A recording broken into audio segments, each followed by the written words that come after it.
Assalamualaikum warahmatullahi wabarakatuh. Alhamdulillah wassalatu wassalamu ala rasulillahi wa ala alihi washabihi wa mawalah amma ba'du. Puji dan syukur marilah kita panjatkan kehadirat Allah Subhanahu wa taala yang telah membimbing kita untuk dapat menjalankan kewajiban dan bisa menjauhi segala larangannya. Sholawat beserta salam tercurah limpahkan kepada Habibana wa Nabiyana Muhammad Sallallahu Alaihi Wasallam, kepada keluarganya, kepada sahabatnya, dan semoga sampai kepada kita selaku umatnya. Alhamdulillah, pada kesempatan kali ini saya akan menyampaikan tausiah dengan tema berbenah diri, cerminan seorang muslim sejati. Karunia termahal dari Allah Subhanahu wa taala yang membuat kita menikmati hidup ini lebih baik adalah kalau setiap hari kita punya kemampuan untuk bisa memperbaiki diri. Karena semuanya harus ibda bin nafsi, yaitu 3M. Yang pertama, mulai dari diri sendiri. Yang kedua, mulai dari hal yang terkecil. Dan yang ketiga, mulai saat ini. Ada beberapa hal untuk memperbaiki diri sendiri. Di antaranya, yang pertama, bagaimana kita meluangkan waktu untuk jujur menulis siapa kita ini.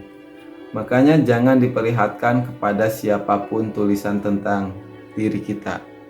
Ujubnya, rianya, munafiknya, dosa mata, pikiran, telinga, dosa tubuh, apapun yang kita berani akui pada diri kita. Nah, ini merupakan awal yang baik.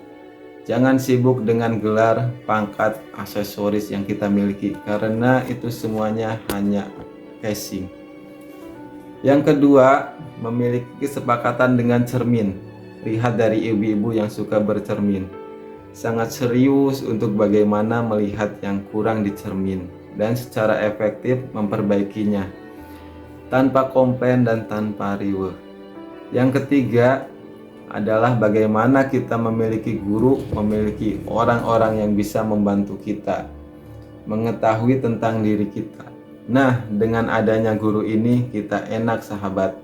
Dan yang pasti gurunya ini harus memiliki kualitas akhlak lebih baik dari kita. Kualitas keimanan, keilmuan yang lebih bagus dari kita. Dan ada hal lain dari guru ini, yaitu kualitas keikhlasan di dalam membimbing kita. Karena kalau gurunya sudah pamrih ya, terlepas dari kita akan berterima kasih ke guru, itu beda urusannya. Tetapi guru yang ikhlas, guru yang benar-benar sangat menginginkan muridnya menjadi baik, itu tenaganya sangat luar biasa dibanding dengan guru yang mengajar hanya karena dia ingin mendapatkan sesuatu. Beda kan? Ada guru yang mengajar pikirannya, apa yang saya dapatkan dari mengajar ini. Tapi ada guru yang mengajar apa yang bisa saya berikan dari mengajar ini. Semakin tinggi tingkat keikhlasan seorang guru, maka semakin kuat daya gugah dan daya ubah bagi kita. Maka penting sekali bagi kita untuk meminta kepada Allah Subhanahu wa taala guru yang tauhidnya bagus, yang kuat, yang bersih hatinya, yang benar-benar mau mendidik kita dengan tanpa pamrih dan betul-betul tidak hanya memberikan ilmunya, tapi juga memberikan pikiran dan hatinya di samping waktunya, supaya kita bisa menjadi orang yang baik. Guru-guru seperti ini sangat banyak mendoakan murid-muridnya dan sangat meluangkan waktu, pikiran, dan perasaannya demi kebaikan muridnya. Nah, ini penting sekali bagi kita meminta kepada Allah supaya kita diberikan guru yang seperti itu. Dan Allah Maha Tahu. Jadi, keberadaan guru ini merupakan sesuatu kunci perubahan bagi diri kita. Yang keempat, manfaatkan orang-orang yang tidak menyukai kita. Jadi sesuatu yang paling melelahkan dalam hidup ini adalah ketika kita ingin disukai oleh semua orang. Ini mustahil sahabatku. Rasulullah Shallallahu Alaihi Wasallam seorang yang sempurna akhlaknya, tetap itu ada yang tidak suka, ada yang membenci, ada yang menghina, memfitnah, memusuhi, dan ada yang mempermalukan, menjelek-jelekan, dan ini sunatullah. Ini bagi kita bukan sebuah ancaman. Ancaman bagi kita itu justru kita tidak bisa mengetahui kekurangan kita, tidak mau mengakuinya dan tidak memperbaikinya. Nah, di antara karunia Allah itu sebetulnya orang-orang yang tidak menyukai kita. Misalkan ada yang sebel, apakah di kantor ada yang dengki, kita jernih-jernih saja, karena sebetulnya mereka tidak membahayakan. Perkataannya, tulisannya, apapun yang dilakukan itu tidak membahayakan. Allah berfirman dalam Quran surat At-Taubah ayat 51. A'udzu billahi minasyaitonir rajim. Qul la yusibana illa ma kataballahu lana huwa maulana wa 'alallahi falyatawakkalul mu'minun. Artinya, katakanlah Muhammad, tidak akan menimpa kami melainkan apa yang telah ditetapkan Allah bagi kami. Dialah pelindung kami dan hanya kepada Allah bertawakallah orang-orang yang beriman. Jadi sahabatku sekalian, justru orang-orang yang tidak menyukai kita ini bisa menjadi aset bagi kita kalau kita bisa menyikapi dengan benar. Kritik itu ada 4 jenis. Yang pertama ada kritikan yang benar, caranya baik. Itu bagi kita baik. Ada yang kritikannya benar tapi caranya tidak baik. Ada yang kritikannya tidak benar, caranya baik. Dan yang terakhir ada kritikannya yang tidak benar, caranya pun tidak baik.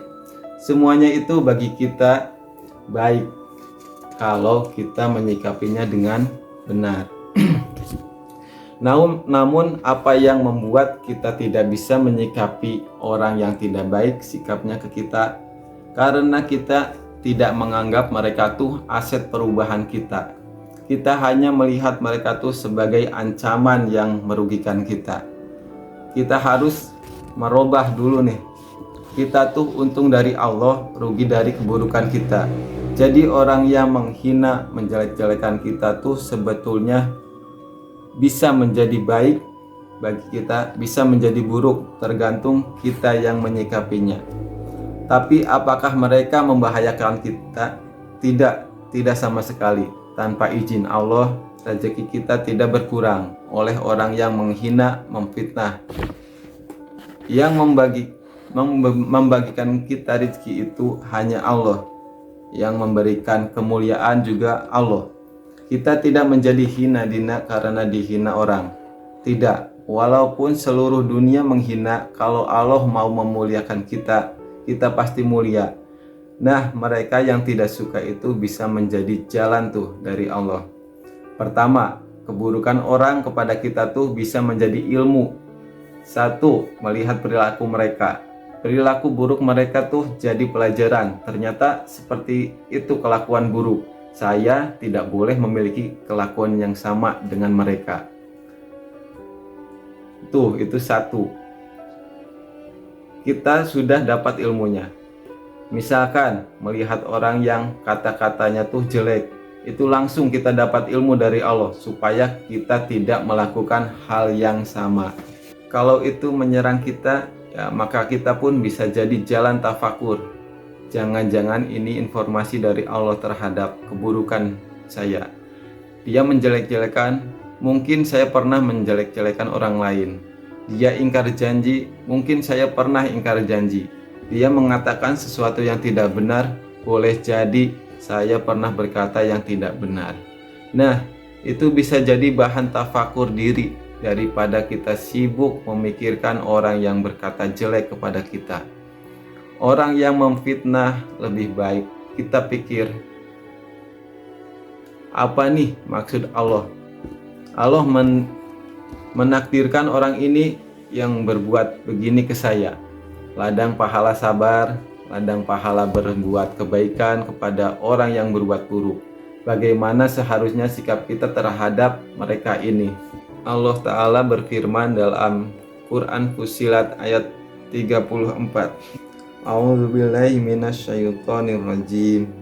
Bismillahirrahmanirrahim. Wala tastawil hasanatu wala sayyi'ah.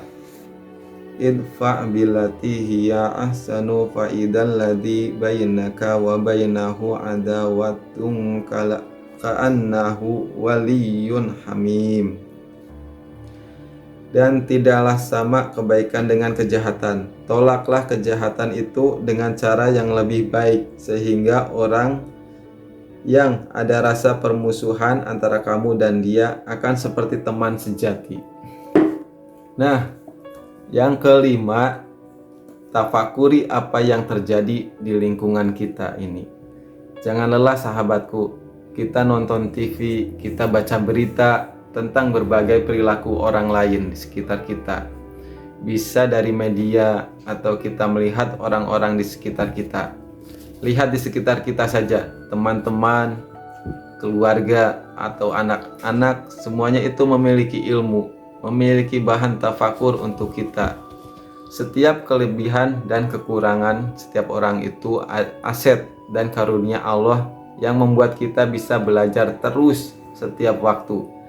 Dari setiap orang, dari anak, dari istri, dari suami, dari siapapun yang ada di sekitar kita, teman di masjid, dari teman kantor, tiap kebaikan yang kita lihat itu pasti datangnya dari Allah Subhanahu wa Ta'ala. Kita ketemu orang, apa nih yang Allah inginkan, yang saya dapatkan dari pertemuan ini? Saya dapat berita ini, apa nih ilmu yang Allah ajarkan melalui berita ini? Jadi terus tiap waktu itu kita dalam keadaan tafakur dan menafakuri. Karena tidak ada kejadian sia-sia, tidak ada kejadian kebetulan. Bahkan kita bisa belajar dari anak, banyak sekali dari kelebihan dan kekurangannya, dari orang tua, dari teman-teman. Tanpa bermaksud menilai, merendahkan, tidak. Jadi kita ini belajar, lihat dari berita di TV, siapapun ya, dari dalam negeri, luar negeri, ya siapapun, kebaikan itu milik Allah. Kebaikan, siapapun yang melakukan kebaikan pasti atas bimbingan Allah Subhanahu wa Ta'ala. Terima kasih dan alhamdulillah, demikianlah yang dapat saya sampaikan. Semoga dapat bermanfaat untuk kita semua. Jika ada yang baik itu datang dari Allah Subhanahu wa Ta'ala, dan jika ada yang kurang baik itu datang dari diri saya pribadi. Mohon maaf atas kehilafan tutur kata dan perbuatan. Semoga Allah membimbing kita semua ke jalan yang benar. Amin. Astagfirullahaladzim, astagfirullahaladzim, astagfirullahaladzim. Akhirul kalam, wassalamualaikum warahmatullahi wabarakatuh.